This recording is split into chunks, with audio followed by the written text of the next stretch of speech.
Hi hello అందరికీ నమస్కారం.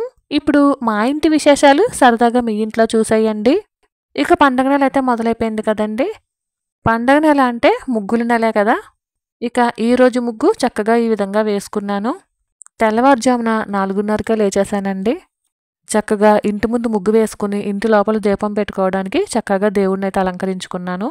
నా దగ్గర ఉన్నటువంటి కృష్ణయ్యని ఈ విధంగా పువ్వులతో డెకరేషన్ అయితే చేసుకున్నానండి. ధనుర్మాసం కాబట్టి ఈ విధంగా చక్కగా అందంగా అలంకరించుకున్నానండి. మళ్ళీ చెప్తున్నాను, ఇక్కడైతే నేను దీపం పెట్టను. అలానే నైవేద్యాలు ఇలాంటివేమీ పెట్టనండి. ఓన్లీ దేవుడి గదిలో మాత్రమే దీపం పెట్టిన, నైవేద్యం పెట్టిన. అక్కడ ఉన్నటువంటి కృష్ణయ్య అలంకరణకి మాత్రమేనండి. ఇక ఇంట్లో కూడా ధూపదీప నైవేద్యాలతో స్వామివారికి అయితే పూజ అయితే చేసేసుకున్నానండి. ఉదయాన్నే పూజ మనసుకి చాలా ఆహ్లాదకరంగా ఉంటుంది.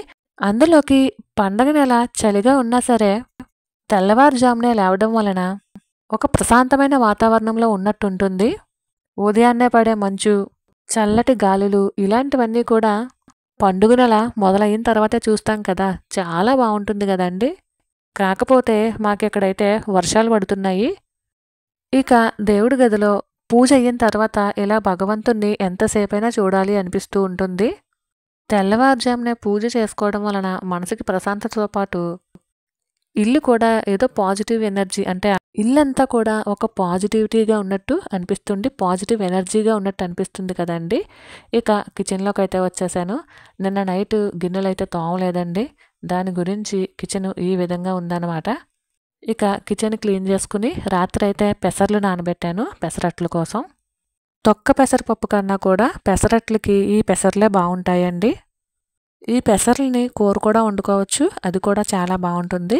పెసరపప్పు రుబ్బేటప్పుడే పచ్చిమిర్చి అల్లం వేసేసుకుని మెత్తగా పేస్ట్ చేసుకుంటే కనుక పెసరట్లు చాలా బాగుంటాయండి. మనకి 2 వాయల పిండి కానీ ఉంటే ముందు ఈ పచ్చిమిర్చి అల్లం నలిగేంత వరకు ఆ పెసరపప్పుని మెత్తగా రుబ్బుకోవాలి.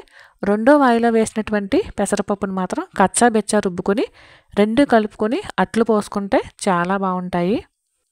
చలికాలంలో పెసరట్లు బెస్ట్ కాంబినేషన్ కదండి. దీనికి అల్లం చట్నీ అయితే అద్భుతహానే చెప్పచ్చు. కానీ ప్రస్తుతానికి నేనైతే అల్లం చట్నీ చెయ్యట్లేదండి. అలానే పెసరట్లోకి ఉప్మా కూడా బెస్ట్ కాంబినేషనే కదా. పెసరట్టు ఉప్మా, అల్లం చట్నీ, అబ్బా ఆ టిఫిన్ చాలా బాగుంటుంది కదండి.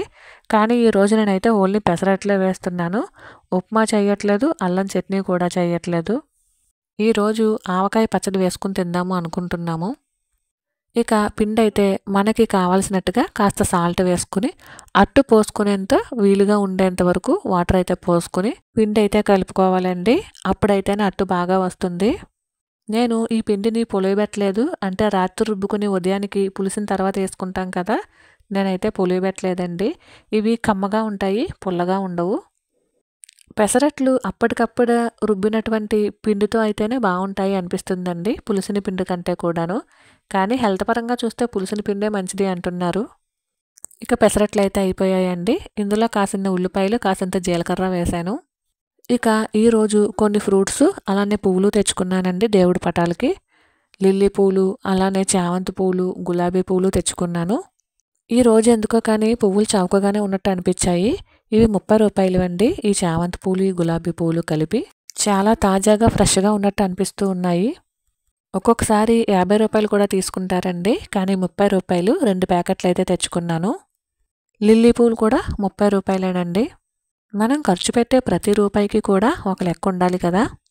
ఈ రోజైతే 90 రూపాయలు ఖర్చు పెట్టాను పువ్వులకి. ఇవి నాకు ఇంచుమించు 4-5 రోజులు వస్తాయి అనుకుంటున్నానండి. వీటిని నీట్గా ప్యాక్ చేసుకుని ఫ్రిడ్జ్లో అయితే పెట్టేస్తున్నాను. ఇక్కడ మల్లెపూలు కూడా ఇంకా దొరుకుతున్నాయండి. మూర 30 రూపాయలు తీసుకుంటున్నారు, చాలా బాగుంటున్నాయి. అలానే ఈరోజు కొన్ని ఫ్రూట్స్ కూడా కొన్నానని చెప్పాను కదండి. ఫ్రూట్స్కి వచ్చేసి 270 రూపాయలు అయ్యింది. పువ్వులకు వచ్చేసి 110 రూపాయలు అయితే అయ్యింది. ధనుర్మాసం చక్కగా అలంకరించుకోవడానికి బాగా పువ్వులు దొరికాయనే చెప్పచ్చు. వీటన్నిటినీ కూడా చక్కగా ఫ్రిడ్జ్లో అయితే పెట్టేస్తున్నానండి. కొన్ని రేపటికి తీసుకుని మిగిలినవి అయితే ఫ్రిడ్జ్లోకి పెట్టేస్తున్నాను. మల్లెపూలు ఎప్పుడూ కూడా కవర్లో పెట్టుకుని అప్పుడు ఏదైనా గాలి వెళ్ళలేనటువంటి ఒక బాక్స్లో కానీ ఒక క్యాన్లో కానీ పెట్టుకోవాలి. లేదంటే ఫ్రిడ్జ్ అంతా కూడా మల్లెపూల స్మెల్ వచ్చేస్తుంది. మరైతే ఇదేనండి వాళ్ళ వీడియో. ఈ వీడియో కనుక మీకు నచ్చినట్లయితే సబ్స్క్రైబ్ చేసుకుని సపోర్ట్ చేయండప్పా. మరొక వీడియోతో మళ్ళీ కలుసుకుందామండి. అంతవరకు ఉంటాను. బాయ్ అండి. Thank you for watching.